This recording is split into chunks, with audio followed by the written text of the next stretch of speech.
All right, so it's time for me to go on a rant real quick. Now, I know some people are going to get mad, but it is what it is. One of the things that just really irritates me is when people on social media or just regular citizens on the streets, they talk about how inmates shouldn't have TVs, inmates shouldn't be able to play basketball, they shouldn't be able to do arts and crafts, whatever it is, right? In their minds, they feel like inmates should be locked up 25 hours a day and 9 days a week. Y'all should get what I'm saying.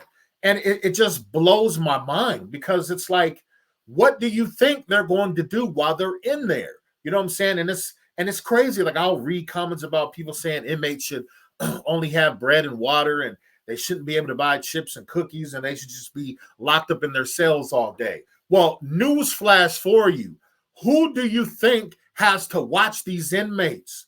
Who do you think is roaming around in the jails and the prisons providing for custody and care? It's us. Could you imagine if you were in a prison or a jail? Well, let's just talk about prison because that's where I work. Could you imagine in a prison where you got all these dudes doing a gang of time and they have no outlets to, deal with their frustration or their anger or to let off steam or just to help with time pass? Could you imagine? It's already dangerous enough. It's already like 300 gladiator stuff with just, it seems like it's like medieval stuff, just stabbing people up, taking rocks in a sock and just banging their brains out. But just, can you imagine if they had nothing?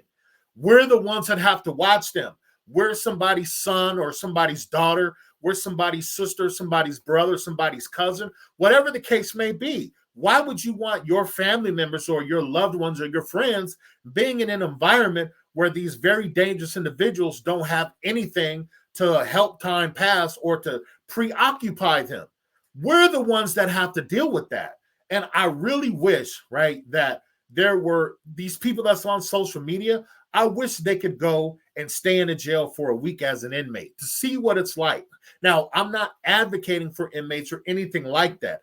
All I'm saying is if inmates are out there playing basketball, if they're out there, doing whatever they doing, watching TV or whatever, at least during that time, they're not, focusing on us. Because I can tell you, if it's a situation where they're locked up, like some people want, 25 hours a day and 9 days a week, if that was the case, we would all be in danger. They would focus their attention on us. You know what I'm saying?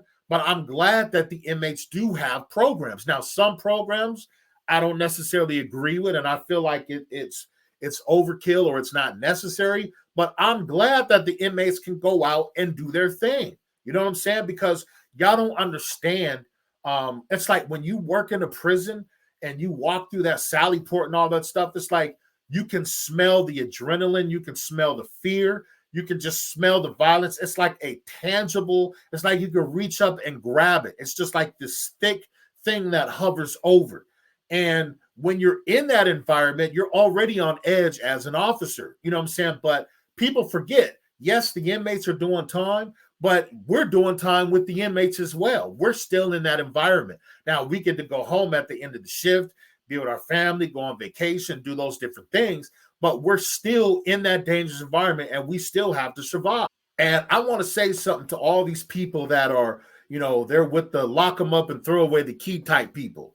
Y'all only talk about being tough on crime and locking people up and throwing away the key because you don't expect to be that person that gets locked in.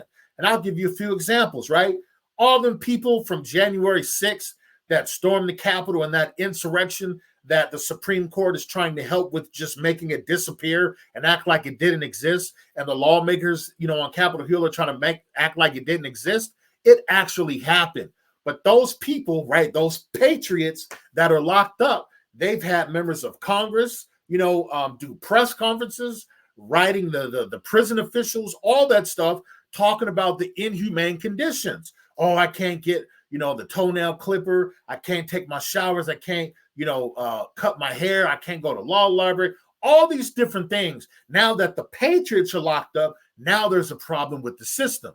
But when the patriots weren't locked up, the jail system was still messed up. The prison system was still messed up. So a lot of the people that talk all this nonsense about don't give them nothing, put them in their room all day and don't let them out, those are the type of people that they don't expect to have to feel the weight of the system or to feel the weight of the unfair and unjust system. I couldn't believe it. It was Marjorie Taylor Greene, Matt Gaetz, and a few other people. They did a press conference in D.C. talking about the conditions of the patriots that was in jail for what they did with storming the Capitol. I mean, they really was the stuff that they were talking about. It's literally stuff that inmates have I can't even talk. It's stuff that inmates have been complaining about for years and years and years, but they don't care because it's happening to the minorities. So I didn't mean to go off that far, but I just want to talk about this because it is definitely frustrating.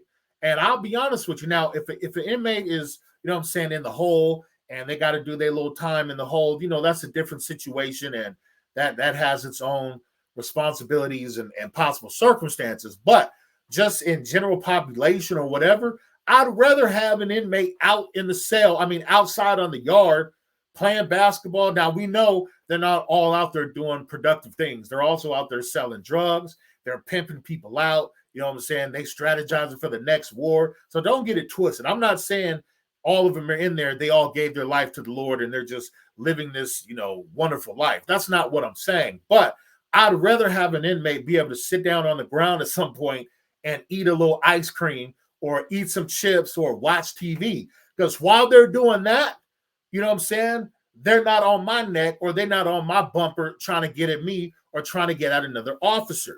But it's like there is this huge disconnect. And I'm going to do a video one day more in depth about this because, in my opinion, I'll just say it because I don't want to ruin it because, when I was doing content, a few months ago, people be stealing my stuff, wouldn't even give credit. So I'll release the video or I'll do the video one day. But definitely I can say, man, for all the people that talk all this nonsense about not officers, but inmates shouldn't have rights and all this stuff, shame on you.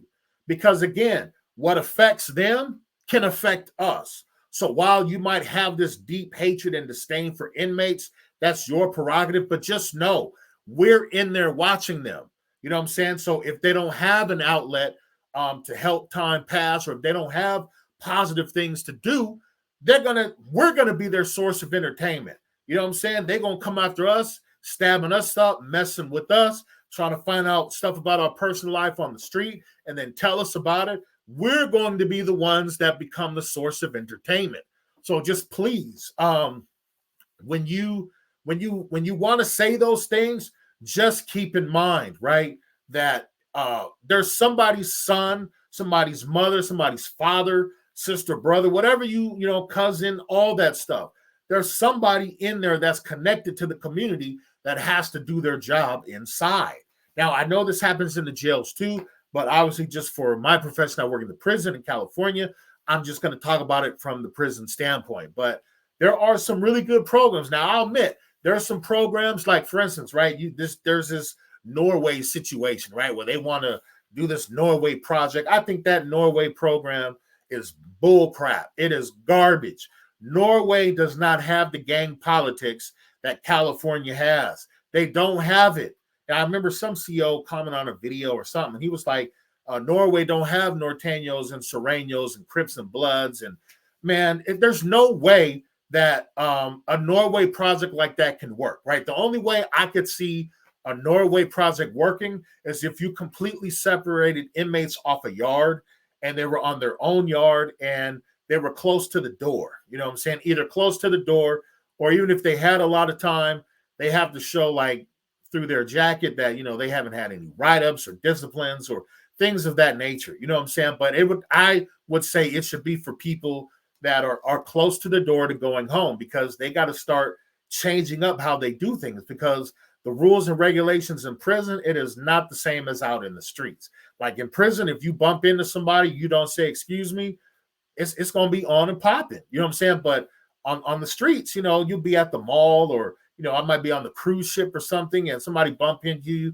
and they don't say nothing. And in prison, that's a no-no. But on the streets, you know what I'm saying, it is what it is. So the Norway project is garbage. I cannot ever see. And here's the other thing too, that, the lawmakers aren't telling you, or all these crazy ideas, they're not telling you that the inmates, certain inmates, they're not going for it. They're not going to let it happen. Now, I know some people are like, well, wait a minute. What do you mean they're not going to let it happen? You run the prison. You tell them what to do. You tell them when to get up, when to go to sleep. Trust me when I tell you, man. Officers that work in the prison, the administration, we have some power, but it is extremely limited. And the inmates, they're going to listen to their prison rules, the convict code, before they listen to us. Because if they don't, like, say, for instance, right, if there was a shot caller standing next to me and you had an inmate that was under that shot caller, if I told that inmate to turn the light off, but the shot caller told him to leave it on, he's going to leave that light on. He ain't going to be studying what I'm saying. He ain't going to care about what I'm saying, because if he don't listen to me, he might get a few days taken. He might, face some whatever little, petty discipline. But if he don't listen to that shot caller, he going to miss some teeth. He going to have some holes poked into him. He might get stomped out, get his skull crushed. So violence is a very good tool to control people. So I just wanted to get that off my chest, man, because some of the stuff they talk about with this Norway project, it is just garbage. It is garbage. And again, the only way I would ever try to support some kind of Norway model, it would have to be for inmates that are like less than a year or maybe 18 months or less to going home. You know what I'm saying? And that's all they're focused on, because it's just, trust me, man, that Norway project, it is garbage. And like I said, the inmates are not going to allow that to happen. They will board up, you know what I'm saying? They'll start attacking each other. They might start attacking the officers or whatever the case may be, but they're just not going to let it fly. So all I ask is, now I know this might be like a backhanded thing, because it's like, oh, well, you should allow the inmates to do certain things because it's for our safety. But I really do think that programs, rehabilitation, it is really needed in the jails and the prisons. I've seen dudes that was, in gangs, and, they didn't have their GED or their diploma. They've been locked up for years. They stopped going to school at 7th to 8th grade. And then they achieve this, education goal. And then they go off to college and stuff like that. It gives you a fulfillment that a paycheck can't give me. You know what I mean?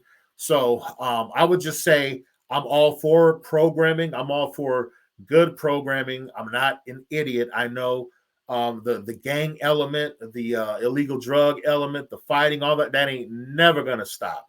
Never. It'll never stop. However, there are people that do want to better themselves. They do want to try to prepare to, be released back to society. So for all y'all, tough on crime people that you want to, lock them up and throw away the key, y'all talk that mess because you don't expect to feel the weight of the system. So that's why it's easy for you to say that type of stuff. Now, here's another thing, right? When it affects white people, then it's a different situation. Now, I never supported the defund the police thing because I think that was idiotic, right? I think maybe I think I get what they were trying to say. Maybe reallocate some resources to other programs, or maybe provide additional funding to, try to do different things. But to just say defund the police is retarded. I remember this meme that my boy, he had put up. It was like, I can't say all of it because he was cursing in it, but he said something to the effect of, y'all dumb for talking about defund the police. What y'all gonna do when your boyfriend sock you in the back of the head? Y'all gonna call Pizza Hut? It was funny. You're gonna want to call the police. But I just lost my train of thought. Hold on, let me get it back. Oh yeah, there we go. So, folks in the Black community, they was talking about defund the police, right?